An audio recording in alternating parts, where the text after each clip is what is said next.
Hello friends, welcome to my class. आज मैं आपके लेके आई हूँ हेलो एल्केन्स की केमिकल प्रॉपर्टीज, जो है ऑर्गेनिक केमिस्ट्री के फर्स्ट चैप्टर का एक इम्पोर्टेंट टॉपिक। तो हेलो एल्केन्स की केमिकल प्रॉपर्टीज को डिस्कस करने से पहले हम बार बार एक चीज को कहते हैं कि हेलो एल्केन्स जो होते हैं RX, ये पोलर नेचर के होते हैं। तो RX एल्किल हैलाइड्स में हेलोजन जो है वो कार्बन की कंपेयर में मोर इलेक्ट्रोनेगेटिव है, जिस वजह से इसकी इलेक्ट्रोनेगेटिविटी ज्यादा होने की वजह से RX जो है एक पोलर बॉन्ड फॉर्म करता है, जिसमें हेलोजन एटम पे स्लाइड नेगेटिव चार्ज और एल्किल ग्रुप पे स्लाइड पॉजिटिव चार्ज यहाँ पे क्या रहता है, डेवलप रहता है। तो पोलर होने की वजह से RX के बीच का बॉन्ड जो होगा वो ब्रेक होगा, इजिली ब्रेक होगा, जिससे इसकी रिएक्टिविटी क्या होती है, इंक्रीज होती है। तो हम केमिकल प्रॉपर्टीज में क्या देखते हैं, मेनली इस तरीके से RX बॉन्ड जो है पोलर होने की वजह से ये बॉन्ड वीक होगा और इजिली ब्रेक होगा, और जितनी जल्दी RX का बॉन्ड ब्रेक होगा हेलो एल्केन्स उतने ज्यादा क्या होंगे, रिएक्टिव होंगे। तो हेलो एल्केन्स की रिएक्टिविटी टोटली डिपेंड करती है RX की पोलैरिटी पे एंड RX की बॉन्ड डिसोसिएशन एंथैल्पी पे, कि कितनी इजीली ये बॉन्ड क्या होगा, ब्रेक होगा। So in alkyl halides CX bond is highly polar. ये जो CX बॉन्ड है, R यहाँ एल्काइल ग्रुप होता है जो कार्बन होगा और X यहाँ हेलोजन एटम होगा। तो ये हाईली पोलर होता है क्योंकि इनकी इलेक्ट्रोनेगेटिविटी डिफरेंस बहुत ज़्यादा होता है and can be easily cleaved, और ये इजिली क्या हो जाएगा, क्लीव होगा। Therefore they also take part in substitution reaction. अब बात आती है कि यहाँ पे कौन सी रिएक्शन एल्किल हैलाइड्स देंगे। तो मेनली जो एल्किल हैलाइड्स रिएक्शन शो करते हैं वो करते हैं सब्स्टिट्यूशन रिएक्शंस, जिसमें मेनली हम अटैकिंग स्पीसीज लेते हैं न्यूक्लियोफाइल। तो आप लोगों को फोकस करना है कि alkyl halide nucleophilic substitution reactions देते हैं, जिसमें अटैकिंग रिएजेंट या अटैकिंग स्पीसीज क्या होगी, न्यूक्लियोफाइल होगी। इसीलिए hence called nucleophilic substitution reaction और SN reactions। तो एल्किल हैलाइड्स की केमिकल रिएक्शंस को क्या कहते हैं, न्यूक्लियोफिलिक सब्स्टिट्यूशन रिएक्शंस और SN रिएक्शंस। अब ये न्यूक्लियोफाइल क्या है और न्यूक्लियोफिलिक सब्स्टिट्यूशन रिएक्शंस क्या होती हैं। तो पहले तो मैं आपको सब्स्टिट्यूशन रिएक्शंस के बारे में बता दूं। तो सब्स्टिट्यूशन रिएक्शन होती हैं, तो हमारे पास है एल्किल हैलाइड RX, तो R को हम शो कर सकते हैं CX बॉन्ड से भी। तो जब यहाँ पे क्या होगा, ये बॉन्ड ब्रेक होगा, तो यहाँ पे एल्किल ग्रुप पॉजिटिव और X किस में ब्रेक होगा, नेगेटिव में। तो पोलैरिटी इनकी बहुत ज़्यादा होती है, तो X की इलेक्ट्रोनेगेटिविटी ज़्यादा होने की वजह से C पॉजिटिव एंड X जो है किस में ब्रेक होगा, नेगेटिव में। अब यहाँ पे जो रिमूव होगा वो हेलोजन एटम होगा, बिकॉज हेलोजन जो है एक वेल लिविंग, एक गुड लिविंग, बिकॉज जो हेलोजन एटम है वो एक गुड लिविंग ग्रुप है। तो गुड लिविंग ग्रुप होने की वजह से ये काफी इजीली यहाँ से क्या होगा, CX से X रिप्लेस होगा। तो गुड लिविंग ग्रुप होने की वजह से X जो हेलोजन एटम है वो यहाँ से इजीली रिमूव होगा, और यहाँ पे कार्बन जो होगा वो कार्बोकेटाइन की फॉर्म में क्या होगा, रिमेन रहेगा। अब यहाँ से जो रिमूव हुआ है वो है निगेटिवली चार्ज्ड आयन। तो यहाँ पे जो अटैक करने आएगा कार्बोकेटाइन पे, वो भी सब्स्टिट्यूट होने वाला एटम भी क्या होगा, निगेटिवली चार्ज्ड क्या होगी, स्पीसीज होगी। तो निगेटिवली चार्ज्ड स्पीसीज को हम कहते हैं न्यूक्लियोफाइल। तो न्यूक्लियोफाइल जो नेम से इंडिकेट है, दैट मीन्स न्यूक्लियस लविंग। तो न्यूक्लियस लविंग स्पीसीज होगी, जो न्यूक्लियस की ओर अट्रैक्ट होगी और इजिली पॉजिटिव सेंटर पे क्या करेगी, अटैक करेगी। तो ये न्यूक्लियोफाइल जो न्यूक्लियस लविंग स्पीसीज होगी, निगेटिवली चार्ज। तो न्यूक्लियोफाइल जो है न्यूक्लियस लविंग, यानी कि न्यूक्लियस होता है पॉजिटिवली चार्ज, तो पॉजिटिवली चार्ज पे इजिली अटैक करने वाली स्पीसीज होगी। तो nucleus loving that means nucleophile. File means loving and nucleo means nucleus. तो यहाँ पे क्योंकि CX बॉन्ड का X रिप्लेस हो रहा है, तो X अगर स्लाइड निगेटिव चार्ज का है तो इसको रिप्लेस भी कौन करेगा, कोई निगेटिवली चार्ज स्पीसीज ही करेगी। तो इसलिए न्यूक्लियोफाइल ही यहाँ पे हेलोजन एटम को क्या करेगा, रिप्लेस करेगा, और केटाइन पे इजिली अटैक करके C न्यूक्लियोफाइल क्या बनेगा, बॉन्ड बनेगा। तो यहाँ पे रिप्लेसमेंट होती है निगेटिव चार्ज की, निगेटिव चार्ज से ही जिसमें हेलाइड आयन जो कि गुड लिविंग ग्रुप है इसको रिप्लेस करता है कौन, एक न्यूक्लियोफाइल। न्यूक्लियोफाइल जो होगा वो आर यानी कि पॉजिटिव सेंटर पे इजिली अटैक करके कार्बन न्यूक्लियोफाइल यानी कि न्यू बॉन्ड फॉर्म करेगा, जिससे हम कहेंगे न्यूक्लियोफिलिक अटैक। तो सब्स्टिट्यूशन उसे कहते हैं जब एक एटम को रिप्लेस करके यहाँ पे अदर एटम आ जाए, तो रिप्लेसमेंट को हम कहेंगे सब्स्टिट्यूशन। तो यहाँ पे एक्स को रिमूव करके कौन आ रहा है, न्यूक्लियोफाइल यहाँ पे अटैच हो रहा है, तो एक्स की जगह न्यूक्लियोफाइल आ गया है, तो ये सब्स्टिट्यूशन हुआ। अब सब्स्टिट्यूशन किसके थ्रू हो रहा है, न्यूक्लियोफाइल के थ्रू, तो इस रिएक्शन को हम कह देंगे न्यूक्लियोफिलिक सब्स्टिट्यूशन रिएक्शन। तो एल्किल हैलाइड की जो केमिकल प्रॉपर्टीज हैं उनकी जो मेन रिएक्शन है वो है न्यूक्लियोफिलिक सब्स्टिट्यूशन रिएक्शन। तो अब इन्हीं न्यूक्लियोफाइल सब्स्टिट्यूशन रिएक्शन को हम आगे डिस्कस करते हैं। आगे डिस्कस करते हैं कि व्हाट आर न्यूक्लियोफाइल्स, कि न्यूक्लियोफाइल होते क्या हैं। तो न्यूक्लियोफाइल मैंने अभी आपको बताया कि न्यूक्लियस लविंग स्पीसीज, जिसपे तो ऐसे स्पीसीज जिसपे निगेटिव चार्ज प्रेजेंट हो उसको कहेंगे न्यूक्लियोफाइल। ये न्यूक्लियस लविंग होगी क्योंकि न्यूक्लियस पे होता है पॉजिटिव चार्ज, और पॉजिटिव चार्ज की ओर जो इजीली अट्रैक्ट होगा वो कौन सी स्पीसीज होगी, निगेटिवली चार्ज, जिसको हम कहते हैं न्यूक्लियोफाइल और न्यूक्लियस लविंग स्पीसीज। अब न्यूक्लियोफाइल्स जो होते हैं वो टू टाइप्स के होते हैं। Nucleophiles are of two types, that is negatively charged species and neutral species. तो न्यूक्लियस लविंग में इलेक्ट्रॉन क्या होने चाहिए, एक्सिस में होने चाहिए। तो निगेटिवली चार्ज्ड स्पीसीज न्यूक्लियोफाइल में जो आएंगे वो आएंगे OH negative, RO negative, alkoxide ion, carboxylate ion, RCO negative, cyanide ion, SH negative, RC triple bond C negative, etc। तो ये जितनी भी स्पीसीज हैं ये सब निगेटिवली चार्ज्ड बियरिंग स्पीसीज हैं, जिन पे एक नेगेटिव चार्ज क्या होना चाहिए, एटलीस्ट प्रेजेंट होना चाहिए। इन सभी स्पीसीज पे नेगेटिव चार्ज जो होगा वो प्रेजेंट होगा। सेकेंड थिंग हम देखते हैं न्यूट्रल। सेकेंड जो है वो है न्यूट्रल स्पीसीज, यानी कि ऐसे स्पीसीज होनी चाहिए जिनमें इलेक्ट्रॉन एक्सिस में हो बट इन पे चार्ज नहीं होना चाहिए, क्योंकि चार्ज वाली स्पीसीज निगेटिव और पॉजिटिव हो सकती हैं, लेकिन हम देख रहे हैं न्यूट्रल स्पीसीज को, तो न्यूट्रल के लिए चार्ज नहीं होना चाहिए।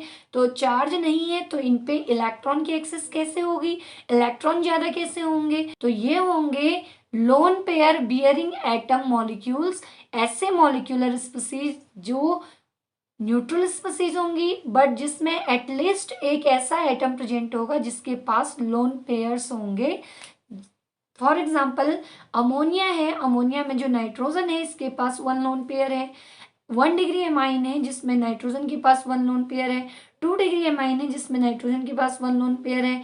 एंड 3 डिग्री एमाइन है जिसमें नाइट्रोजन के पास 1 लोन पेयर है। तो ऐसे स्पीसीज जिसपे चार्ज प्रेजेंट नहीं होता बट इलेक्ट्रॉन्स की एक्सिस जो होती है वो in form of lone pair होती है, यानी कि इनके पास एटलीस्ट ऐसे एटम प्रेजेंट होंगे जिनमें lone pair of electrons present हैं। तो इसमें जो अटैकिंग स्पीसीज होगी वो लोन पेयर एटम होगा। तो इसका लोन पेयर यहाँ से अटैक करेगा कार्बोकेटायन पे इजिली, तो लोन पेयर की अटैक की वजह से इसको, तो इसलिए इनको कहते हैं न्यूट्रल स्पीसीज बिकॉज इन पे कोई भी चार्ज प्रेजेंट। तो अब बात करते हैं SN रिएक्शंस की, that means nucleophilic substitution reactions की। ये होती क्या है ये मैं आपको बता चुकी हूँ, तो अब हम इनके टाइप्स पढ़ेंगे। तो न्यूक्लियोफिलिक सब्स्टिट्यूशन जो होता है वो 2 टाइप्स का होता है, एक SN1 एंड एक SN2। तो SN1 जो होता है 1 stands for unimolecular and nucleophilic and S substitution. तो यूनिमोलिकुलर न्यूक्लियोफिलिक सब्स्टिट्यूशन को कहेंगे SN1 एंड SN2 को कहेंगे बाई मोलिकुलर न्यूक्लियोफिलिक सब्स्टिट्यूशन। तो क्या रीजन है इनको यूनि एंड बाई मोलिकुलर कहने का, इसको हम आगे डिस्कस करेंगे। तो स्टार्ट करते हैं हम फर्स्ट टाइप न्यूक्लियोफिलिक सब्स्टिट्यूशन जो है SN1 रिएक्शन। तो हमें इस रिएक्शन को रटना नहीं है, तो हमें इसे समझना है। हम कुछ की पॉइंट इस रिएक्शन की और इसके मैकेनिज्म की समझेंगे, जिनको समझने से हमें इसकी मैकेनिज्म काफ़ी इजीली समझ में आ जाएगी। तो SN1 रिएक्शन में फर्स्ट जो पॉइंट है वो SN1 reaction completed into 2 steps. जो SN1 रिएक्शन होती है, देखो है तो 1 बट कंप्लीट होती है कितने स्टेप में, 2 स्टेप्स में। तो SN1 रिएक्शन 2 स्टेप में कंप्लीट होगी, first slow and reversible and second जो स्टेप होगा वो होगा फास्ट। तो जो स्लो स्टेप होता है ये रिवर्सिबल होता है और ये रेट डिटरमाइनिंग स्टेप भी होता है, यानी कि इसमें हम रिएक्शन का रेट डिटरमाइन करते हैं। और सेकंड जो होती है वो फास्ट रिएक्शन होती है, जिसमें न्यूक्लियोफाइल क्या करता है, अटैक करता है। तो ये न्यूक्लियोफाइल अटैक की रिएक्शन होगी। तो अब इन स्टेप में होता क्या है उसको देख लेते हैं। Carbocation is formed in the slow step in sp2 hybridised and planar and nucleophile is involve in first step. तो यहाँ पे जो स्लो स्टेप है, फर्स्ट स्टेप है, इसमें कार्बोकेटायन फॉर्म होगा। अब कैसे, तो यहाँ पे जो एल्किल हैलाइड है ये जो है पोलर नेचर का है। पोलर नेचर होने की वजह से RX का बॉन्ड ब्रेक होगा, जिससे R पॉजिटिव कार्बोकेटायन फॉर्म होगा एंड हैलाइड आयन जो है वो क्या होगा, रिमूव होगा। तो यहाँ पे जो कार्बोकेटायन है एक तो ये sp2 हाइब्रिडाइज्ड होगा और सेकेंड जो थिंग होगी इसका स्ट्रक्चर वो होगा ट्राइगोनल प्लेनर। तो ये जो स्ट्रक्चर बनता है ये प्लेनर स्ट्रक्चर बनता है, जिसको हम कहते हैं ट्राइगोनल प्लेनर स्ट्रक्चर। तो ये carbocation is sp2 hybridised and planar in structure and nucleophile is involve in fast step. अब जो फास्ट स्टेप है, सेकेंड स्टेप है, इसमें न्यूक्लियोफाइल अटैक करने आएगा। तो ये न्यूक्लियोफाइल अटैकिंग स्टेप होगा, तो इसे हम fast step and second step कहते हैं, जिसमें न्यूक्लियोफाइल इन्वॉल्व होगा और अपना रोल प्ले करेगा।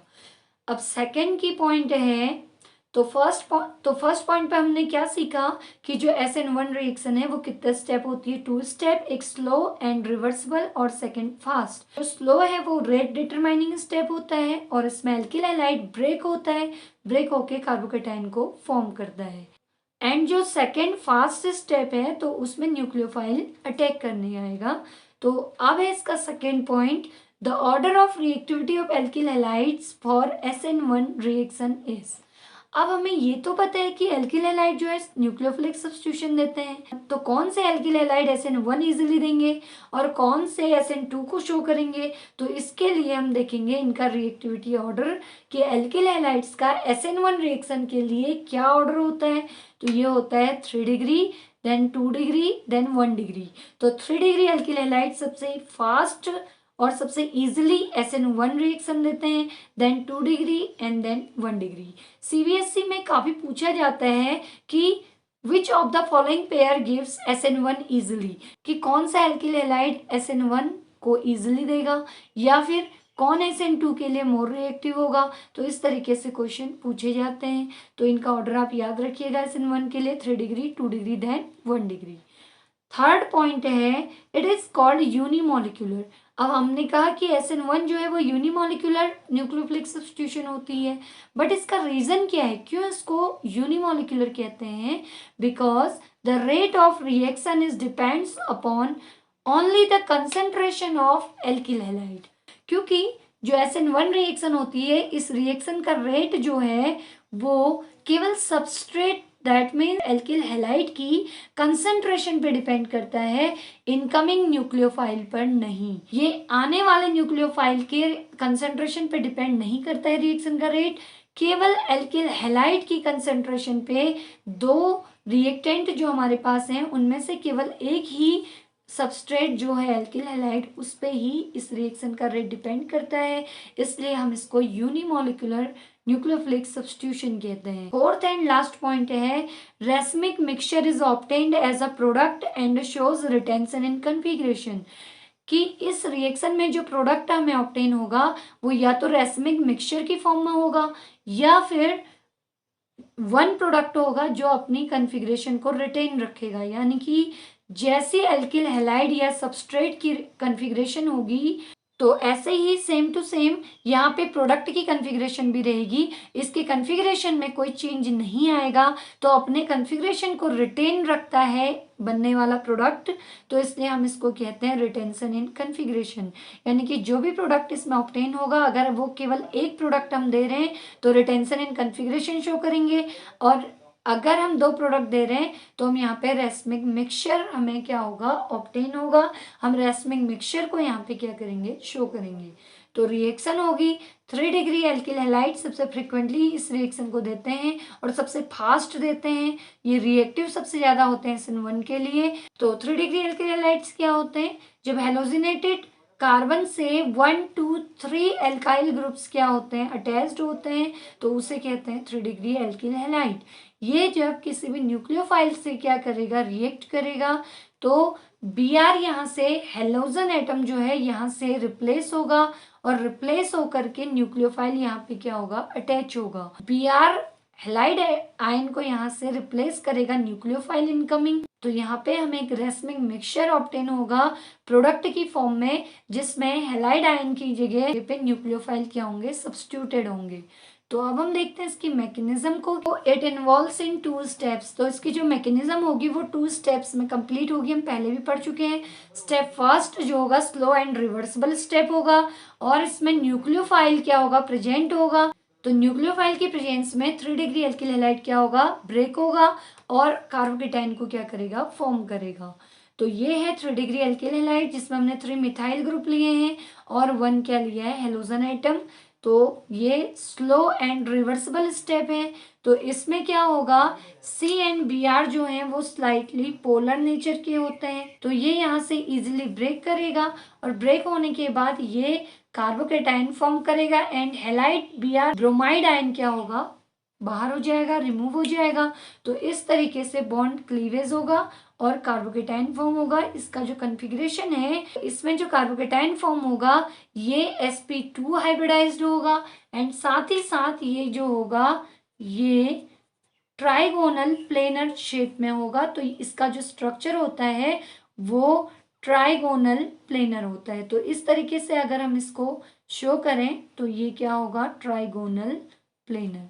तो ट्राइगोनल प्लेनर इसका स्ट्रक्चर बनेगा। तो सेकेंड स्टेप में क्या होगा, इट इज फास्ट। ये फास्ट स्टेप है। इसमें न्यूक्लियोफाइल अटैक करता है कार्बोकेटाइन पे जो कि फर्स्ट स्टेप में फॉर्म हुआ है। तो फर्स्ट स्टेप में जो फॉर्म्ड कार्बोकेटाइन है इसको हम यहाँ पे शो करते हैं। तो इस पे अटैक करने आएगी न्यूक्लियोफाइल स्पीसीज। तो न्यूक्लियोफाइल निगेटिवली चार्ज होती है, जो positively charge centre that means nucleus पे क्या करेगी, अटैक करेगी।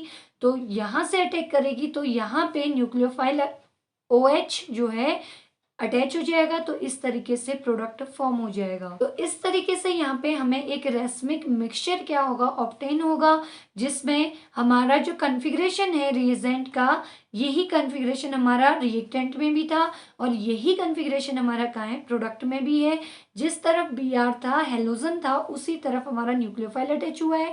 दैट मीन्स इनका कॉन्फ़िगरेशन क्या है, सेम है। इसलिए हम इसको कहेंगे रिटेंशन इन कॉन्फ़िगरेशन। तो ये है SN1 रिएक्शन एंड SN1 की मैकेनिज्म। एक चीज आपको और फोकस करनी है, यहाँ पे जो स्लो स्टेप होता है ये रेट डिटरमाइनिंग स्टेप होता है, यानी कि RDS होता है, जिसमें रिएक्शन का रेट क्या किया जाता है, डिटरमाइन किया जाता है। और SN1 रिएक्शन जो है सॉल्वेंट डिपेंडेंट है। तो सॉल्वेंट का SN1 पे क्या इफेक्ट पड़ता है, तो जो सॉल्वेंट होता है वो SN1 रिएक्शन के रेट को इंक्रीज भी कर सकता है एंड डिक्रीज भी कर सकता है। तो कैसे, तो सॉल्वेंट यहाँ पे जो हम यूज करते हैं वो 2 टाइप के हो सकते हैं। पहला protic solvent and second aprotic solvent. तो प्रोटिक सॉल्वेंट होते हैं जो H+ यानी कि प्रोटॉन को क्या करते हैं, गिव अप करते हैं, और अप्रोटिक होते हैं जिनमें प्रोटॉन क्या होता है, अब्सेंट होता है। तो प्रोटिक जो होंगे वो पोलर सॉल्वेंट होते हैं एक तरीके से। तो हम इजी वर्ड्स में कह सकते हैं कि जो पोलर सॉल्वेंट होते हैं इनकी प्रेजेंस में, जैसे कि ROH है एंड HOH वाटर है, तो ये पोलर सॉल्वेंट है। तो इसमें जो ये OH ग्रुप है ये न्यूक्लियोफाइल के साथ क्या करता है, हाइड्रोजन बॉन्डिंग करता है एंड हाइड्रोजन बॉन्डिंग करने की वजह से ये न्यूक्लियोफाइल को स्टेबल रखता है। तो जिससे क्या होगा, रिएक्शन फास्ट होगी और रिएक्शन का रेट क्या होगा, इंक्रीज होगा।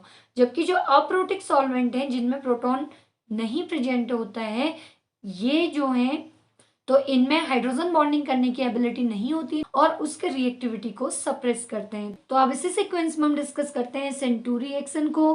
काफी इंपॉर्टेंट रिएक्शन है। तो SN2 के लिए भी मैंने यहाँ पे कुछ की पॉइंट्स लिखे हुए हैं जिससे आपको मैकेनिज्म काफी इजीली समझ आ जाएगी। तो पॉइंट 1 देखते हैं, SN2 is complete in a single step. है तो ये 2 बाइमोलिक्यूलर, बट कंप्लीट होती है 1 स्टेप में, सिंगल स्टेप रिएक्शन है।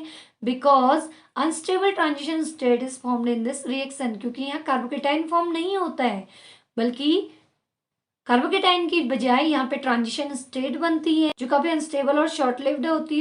तो जिस वजह से 1 स्टेप में ये रिएक्शन क्या हो जाती है, कंप्लीट हो जाती है। तो ट्रांजिशन स्टेट एक ऐसे इंटरमीडिएट स्टेट है किसी रिएक्शन के बीच में जहां पे breaking and formation of bond simultaneously होता है, यानी कि एक साथ बॉन्ड की ब्रेकिंग और फॉर्मेशन दोनों होते हैं।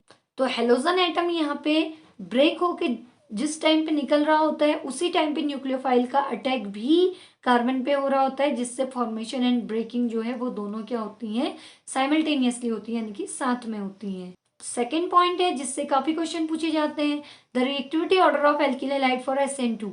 SN2 के लिए एल्किल हैलाइड्स की रिएक्टिविटी का क्या ऑर्डर होगा, तो अपोजिट ऑर्डर होगा किसका, SN1 का।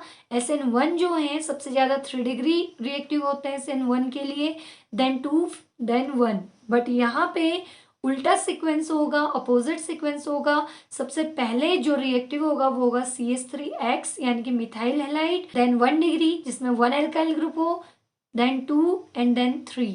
तो 3 डिग्री यहाँ पे लीस्ट रिएक्टिव होंगे SN2 के ऑर्डर में, तो ये ऑर्डर रहेगा एल्किल हैलाइड्स का for SN2 reaction. Third point है, इट इज अ बाइमोलिकुलर रिएक्शन। जैसे मैंने आपको बताया कि SN1 को यूनिमोलिकुलर क्यों कहते हैं, तो यहाँ पे SN2 जो है उसको बाइमोलिकुलर रिएक्शन भी कहते हैं। इसका रीजन है because the rate of reaction is depend on the concentration of both of the reactants. अब यहाँ पे हम जितने भी रिएक्टेंट लेंगे, एक तो substrate alkyl halide and second जो होगा वो होगा इनकमिंग न्यूक्लियोफाइल।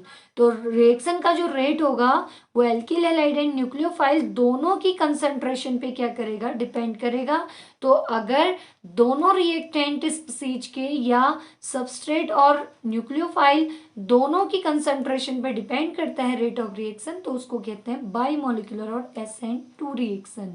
अब नेक्स्ट एंड लास्ट पॉइंट है, the nucleophile gets attached to the opposite side and inverted product is obtained. But difference क्या है कि SN1 में जो न्यूक्लियोफाइल अटैक करता है वो फ्रंट से अटैक करता है हेलोजन एटम के रिमूव होने के बाद, और यहाँ पे जो न्यूक्लियोफाइल क्या होगा, अटैक करेगा वो अपोजिट साइड यानी कि बैक साइड अटैक करेगा, जिससे इन्वर्टेड प्रोडक्ट क्या होगा, ऑब्टेन होगा। और इसी इन्वर्टेड प्रोडक्ट में जो कन्फिग्रेशन कन्वर्ट होता है उसको कहते हैं वॉल्डन इन्वर्जन। तो ये एग्जाम्स में फ्रिक्वेंटली पूछा गया है, व्हाट इज वॉल्डन इन्वर्जन। तो वॉल्डन इन्वर्जन आपको पता होना चाहिए कि SN2 रिएक्शन में जो न्यूक्लियोफाइल होता है वो बैक साइड अटैक करता है सबस्ट्रेट के एल्किल हैलाइड के, जिससे इन्वर्टेड प्रोडक्ट क्या होता है, ऑब्टेन होता है। इसी को हम कहते हैं वॉल्डन इन्वर्जन। अब इसकी मैकेनिज्म हम डिस्कस करते हैं। तो अभी हमने इनका ऑर्डर देखा है कि सबसे ज्यादा रिएक्टिव SN2 के लिए कौन होगा, मिथाइल हैलाइड। तो यहाँ पे मैंने मिथाइल हैलाइड की जगह मिथाइल ब्रोमाइड लिया है, CH3Br। कार्बन की वैलेंसी 4 है तो 3 पे हम हाइड्रोजन एटम शो करेंगे। कोई भी बल्कि ग्रुप यहाँ पे नहीं आएगा, क्योंकि जितना बल्कि ग्रुप होगा उतना ज्यादा स्टीयरिक हिंड्रेंस क्या करेगा, कॉज करेगा। तो यहाँ पे मैंने स्मॉल एटम्स शो किए हैं, CH3Br plus nucleophile. Nucleophile nucleus loving negatively charged होगा। अब यहाँ पे OH जो है वो फ्रंट से अटैक ना करके कहाँ से अटैक करेगा, बैक साइड अटैक करेगा। तो बैक साइड अटैक करेगा, इसका रीजन क्या है, क्योंकि यहाँ पे जो CBr बॉन्ड है, C electro positive and Br electro negative है, तो ये पोलर बॉन्ड फॉर्म करेगा। अब यहाँ से अगर OH जो है फ्रंट से अटैक करता है, तो फ्रंट से अटैक करने में Br भी निगेटिवली चार्ज्ड है और न्यूक्लियोफाइल भी निगेटिवली चार्ज्ड है, तो दोनों ही एक दूसरे को रिपेल करेंगे। तो रिपल्सन की वजह से ये फ्रंट से अटैक नहीं कर पाएगा। एंड बैक से अटैक इसलिए इजिली हो रहा है क्योंकि यहाँ पे सारे स्मॉल एटम्स हैं, तो सभी एटम्स स्मॉल होने की वजह से स्टेरिक हिंड्रेंस नहीं होगा, कोई रिपल्सन नहीं होगा इलेक्ट्रॉनिक। तो यहाँ से OH निगेटिव इजिली क्या कर लेगा, पॉजिटिव सेंटर पे अटैक कर लेगा। तो इस तरीके से एक ट्रांजिशन स्टेट फॉर्म होगी जिसमें ये तीनों H जो है प्लेनर फॉर्म में आ जाएंगे। तो यहाँ से हेलोजन एटम का बॉन्ड ब्रेक होगा और OH बैक साइड अटैक कर रहा है तो बैक साइड से आके बॉन्ड का फॉर्मेशन करेगा। अब यहाँ पे ट्रांजिशन स्टेट एक ऐसी इंटरमीडिएट स्टेट है जिसमें हेलोजन एटम या हेलाइड आयन जो है वो बॉन्ड ब्रेक कर रहा है और साइमल्टेनियसली न्यूक्लियोफाइल कार्बन से बॉन्ड फॉर्म कर रहा है। तो ब्रेकिंग एंड फॉर्मेशन एक साथ यहाँ पे बॉन्डिंग का होता है, इसलिए इसको ट्रांजिशन स्टेट कहते हैं, जो बहुत ही अनस्टेबल स्टेट है। तो Br यहाँ से रिमूव हो जाएगा ब्रोमाइड आयन की फॉर्म में एंड OH यहाँ से बैक साइड अटैक करने के बाद बैक साइड से क्या हो जाएगा, अटैच हो जाएगा और CH3 जो कन्फिग्रेशन में लेफ्ट साइड थे वो सभी राइट साइड आ जाएंगे। तो इस तरीके से कन्फिग्रेशन जस्ट अपोजिट हो गया, बट प्रोडक्ट में लेफ्ट की बजाय राइट साइड में हाइड्रोजन एंड लेफ्ट में क्या है, न्यूक्लियोफाइल है। तो इस तरीके से प्रोडक्ट टोटली क्या हो गया, इन्वर्ट हो गया। तो इस तरीके से रिएक्टेंट का प्रोडक्ट में कन्फिग्रेशन का इन्वर्ट होने को कहेंगे इन्वर्जन ऑफ कन्फिग्रेशन, जिसको हम वॉल्डन इन्वर्जन भी कहते हैं। तो इन्वर्जन इन कन्फिग्रेशन क्या है, SN2 की मैकेनिज्म में जो रिएक्टेंट है उसका कन्फिग्रेशन जस्ट इन्वर्ट और अपोजिट हो जाता है रिएक्टेंट की कन्फिग्रेशन के, जिसको हम कहते हैं इन्वर्जन ऑफ कन्फिग्रेशन और वॉल्डन इन्वर्जन। तो ये है SN2 मैकेनिज्म। अब यहाँ पे आप सबको एक डाउट हो सकता है कि SN2 मैकेनिज्म में न्यूक्लियोफाइल ने बैक साइड अटैक किया, लेकिन SN1 मैकेनिज्म में न्यूक्लियोफाइल ने बैक साइड अटैक क्यों नहीं किया? तो इसका रीजन मैं आपको यहाँ पे बता देती हूँ कि जो SN1 में हम लेते हैं वो हम लेते हैं 3 डिग्री एल्किल हैलाइड। तो 3 डिग्री के लिए हम तीनों एल्किल ग्रुप्स बल्की ग्रुप्स को लेते हैं और इधर होता है हेलोजन एटम। तो यहाँ पे जब न्यूक्लियोफाइल अटैक करने आता है तो ये ना तो फ्रंट से अटैक कर सकता है और ना ही बैक साइड से, जबकि यहाँ SN2 में इजिली बैक साइड अटैक हो रहा है। तो इसका रीजन मैं आपको समझा देती हूँ। CX बॉन्ड में है पोलैरिटी, हेलोजन मोर इलेक्ट्रोनिगेटिव होने से निगेटिव और ये क्या होगा, पॉजिटिव। तो जब न्यूक्लियोफाइल यहाँ से फ्रंट साइड से अटैक करने की कोशिश करेगा तो फ्रंट साइड अटैक करने में हेलोजन और इस पे सेम चार्ज है, तो सेम चार्ज होने की वजह से ये एक दूसरे को रिपेल करेंगे। तो ये न्यूक्लियोफाइल को डायरेक्टली यहाँ पे आने नहीं देगा। और अगर न्यूक्लियोफाइल बैक साइड अटैक करता है तो बैक साइड आने पे ये जो एल्काइल ग्रुप्स हैं ये बल्की ग्रुप्स हैं, यानी कि ग्रुप्स हैं ना कि एटम। जबकि SN2 में हम ले रहे हैं हाइड्रोजन एटम्स। हाइड्रोजन एक स्मॉल एटम है, जबकि एल्काइल की जगह मिथाइल इथाइल बल्की ग्रुप्स लेते हैं। तो इस तरीके से जो बल्की ग्रुप्स होते हैं ये स्टेरिक हिंड्रेंस कॉज करते हैं, जिस वजह से यहाँ पे अगर न्यूक्लियोफाइल अटैक करेगा तो इसके इलेक्ट्रॉन्स के साथ इसका क्या होगा, रिपल्सन होगा। तो स्टेरिक हिंड्रेंस यहाँ पे कॉज होता है, एक रिपल्सिव फैक्टर होता है न्यूक्लियोफाइल के लिए। तो इस वजह से न्यूक्लियोफाइल ना तो बैक साइड अटैक कर पाता है और ना ही फ्रंट साइड। तो होता क्या है इस केस में, CX के बीच का बॉन्ड पहले ब्रेक करना पड़ता है X को, क्योंकि एल्काइल ग्रुप के कंपेयर में X जो हेलोजन एटम है वो क्या है, गुड लिविंग ग्रुप है। तो ये गुड लिविंग ग्रुप होने की वजह से पहले ये बॉन्ड वीक होगा और इजीली ब्रेक होगा। तो X यहाँ से जब रिमूव होगा तब कार्बोकेटायन फॉर्म होने से न्यूक्लियोफाइल सेकेंड स्टेप में यहाँ पे क्या करता है, अटैक करता है। तो यही रीजन है कि SN2 में बैक साइड अटैक होने से रिएक्शन 1 स्टेप सिंगल स्टेप में कंप्लीट हो जा रही है, जबकि SN2 में स्टेरिक हिंड्रेंस एंड रिपल्सन की वजह से, इलेक्ट्रॉनिक चार्ज रिपल्सन की वजह से यहाँ पे न्यूक्लियोफाइल फर्स्ट स्टेप में रिएक्ट नहीं कर पाता, अटैक नहीं कर पाता है। तो फर्स्ट स्टेप में यहाँ से बॉन्ड ब्रेक होके कार्बोकेटायन फॉर्म होगा एंड देन सेकेंड स्टेप में तब जाके क्या बनेगा, प्रोडक्ट फॉर्म होगा। तो आई होप आपको ये टॉपिक समझ आ गया होगा, काफ़ी इंपॉर्टेंट टॉपिक है। अगर आपको इससे कोई रिलेटेड डाउट हो तो आप मुझे कमेंट कीजिएगा।